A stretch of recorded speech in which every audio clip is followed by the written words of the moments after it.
क्योंकि उसके ऊपर फोर्स क्या लगाया गया, ज्यादा। मैंने आपको बोला फोर्स चेंज कर सकता है डायरेक्शन को। आपका सवाल होगा सर ये फोर्स डायरेक्शन को चेंज कैसे कर सकता है? बेटा मेरा जवाब होगा यही होगा कि मान लो एक बॉलर ने बॉल लगाई, क्या लगाई बेटा, बॉल। जब फॉर एग्जाम्पल कोई भी बॉलर, आप बोलोगे सर आप तो सिर्फ बोलते हो, कभी हारिस को कभी क्या बोलते हो, शाहीन अफरीदी। सर और कोई बॉलर आपको दिखता नहीं है? मान लो बेटा फॉर एग्जाम्पल हमारे पास एक सबसे तेज बॉलर पूरी दुनिया का था शोएब अख्तर। कौन था बेटा? शोएब अख्तर। मान लो शोएब अख्तर ने जब बॉल लगाई, उसने जब फोर्स लगाया बॉल के ऊपर, वो किसी पर्टिकुलर एक डायरेक्शन में लगा दिया। लेकिन उसके बाद जब सचिन तेंदुलकर ने उसकी बॉल को फ्रंट फुट पर खेला, उसने उसकी डायरेक्शन को क्या कर दी, चेंज, क्योंकि उसने उसको फोर्स क्या लगाया, किसी और दिशा में लगा दिया।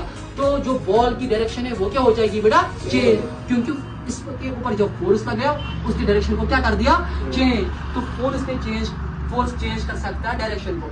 ऐसे ही हमने बोला फोर्स जो है वो चेंज कर सकता है शेप ऑफ एन ऑब्जेक्ट। मान लो आपके पास एक बैलून है, उस बैलून की फॉर एग्जांपल शेप है स्फेरिकल। अब मैंने उसके ऊपर क्या लगा दिया, फोर्स। तो उसके बावजूद भी जब मैंने उसके साइड्स पर फोर्स लगाया, वो उसको मैंने प्रेस किया, तो उससे भी उस वक्त भी उसकी शेप स्फेरिकल रहेगी नहीं, उसकी शेप हो जाएगी चेंज। तो ये थे कुछ एग्जांपल्स और effect of the force. Thank you sir.